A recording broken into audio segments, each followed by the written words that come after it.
Hello everyone, welcome to my YouTube channel. मेरा नाम काजल है और इस वीडियो में हम देखेंगे कि सीक्वल जॉइंस क्या होते हैं। यहाँ मैंने कुछ पैराग्राफ लिया है, तो चलिए देखते हैं वो क्या है। SQL join clause is used to combine data from two or more tables in a database. When the related data is stored across multiple tables, joins help you to retrieve records, combining the fields from these tables using their foreign key। कहने का मतलब कि अगर हमारा data दो या दो से अधिक टेबल्स में है इन अ डेटाबेस, तो उस रिलेटेड डेटा को हम मल्टीपल टेबल से हम फेच कर सकते हैं, रिट्रीव कर सकते हैं with the help of SQL joins. This predicate is usually specified along with the on clause and uses various comparison operators such as less than, greater than, less than equal to, not equal to, between, like and not. We can also connect multiple join predicates with logical operators and, or, and not।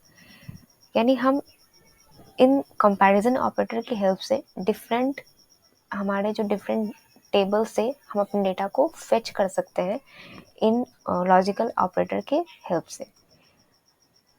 यहाँ पे हमने एक syntax लिया है जिसमें select column names from table 1 और join table 2, और एक एग्जांपल लिया है मैंने जिसमें मैं एक एम्प्लॉय नाम का टेबल बना रही हूँ और आईडी, नेम, डिपार्टमेंट आईडी और एज को मैंने वैल्यू रखा है। प्राइमरी की आईडी को मैंने रखा है, आईडी जो यहाँ मैंने लिया है उसे मैंने प्राइमरी की रखा है ताकि हम टेबल को यूनिकली आइडेंटिफाई कर सकें।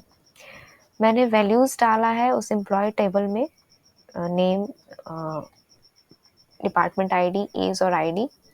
और डिपार्टमेंट टेबल मैंने क्रिएट करा है जिसमें मैंने आईडी और डिपार्टमेंट नेम डाला है और मैंने कुछ वैल्यू इंसर्ट करा है इसमें, जिसमें आईडी और डिपार्टमेंट नेम डिपार्टमेंट टेबल में डाला है और ये कुछ वैल्यू मैंने एम्प्लॉय टेबल में डाला है। अब देखते हैं कि how to use an inner join in SQL. So there are many types of joins in SQL and each one has a different purpose.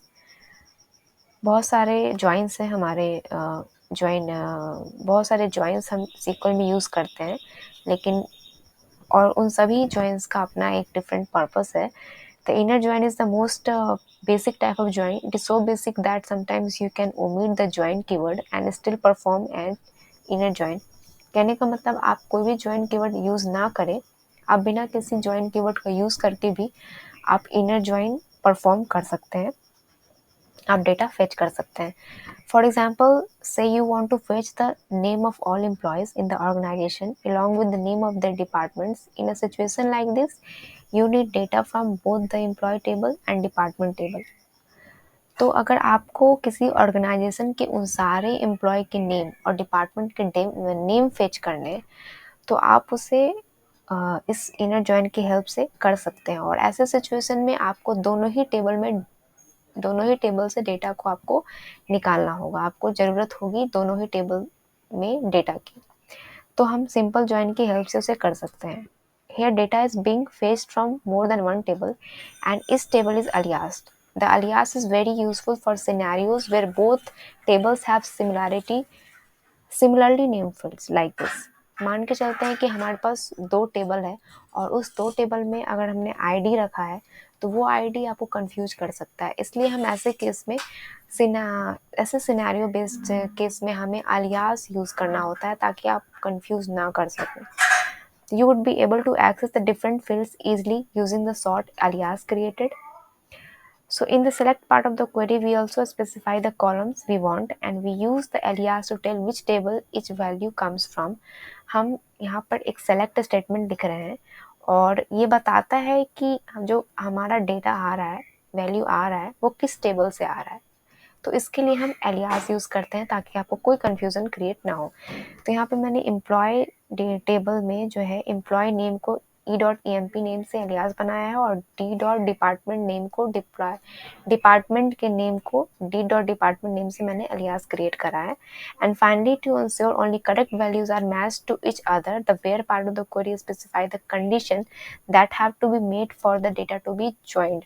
और इंश्योर करने के लिए कि जो डेटा हम फेच कर रहे हैं वो करेक्ट हो, वो करेक्ट वैल्यू मैच हो, इसके लिए हम वेयर कंडीशन का यूज़ करते हैं। और ऐसे वेयर के लिए हमने अलियास डाला है ई डॉट डिपार्टमेंट आईडी, जो कि एम्प्लॉय टेबल से है, और डिपार्टमेंट आईडी को डी डॉट आई डी से हम यहाँ डाल रहे हैं। और अब हमें उस डेटा को फेच करने के लिए हमने क्वेरी लिखा है, जिसमें लिखा है select E dot employee name D dot department name from employees E department D, where E dot department I D is equals to department D dot I D. कहने का मतलब यहाँ से हम दो टेबल में जाएंगे और डिपार्टमेंट के आईडी और एम्प्लॉय के डिपार्टमेंट आईडी को और डिपार्टमेंट के आईडी को हम कंडीशन लेते हैं और मैच करते हैं। अगर ये दोनों कंडीशन मैच कर रहा है, अगर इसकी आईडी इक्वल है, देन वो हमें फेच करके देगा एम्प्लॉय के नेम को और डिपार्टमेंट टेबल में डिपार्टमेंट के नेम को। यहाँ पे हम देख सकते हैं कि 1 2 3 4 डिपार्टमेंट आईडी और ये आईडी हमारा मैच कर रहा है, तो उसके अकॉर्डिंग हमें फिर ये एम्प्लॉय का जो हमने नेम लिया है वो दे रहा है और डिपार्टमेंट टेबल से हमें ये डिपार्टमेंट का नेम फेच करके दे रहा है। और हम यहाँ पे कंडीशन लिखे हैं कि where E dot department I D is equals to department का डी डॉट आई डी। ये अगर कंडीशन मैच कर गया तो हमें ये आउटपुट ला कर दिया। तो ये था हमारा वीडियो ज्वाइन के लिए। अब हम नेक्स्ट वीडियो में देखेंगे कि लेफ्ट ज्वाइन और राइट ज्वाइन और फुल आउटर ज्वाइन किसे कहते हैं।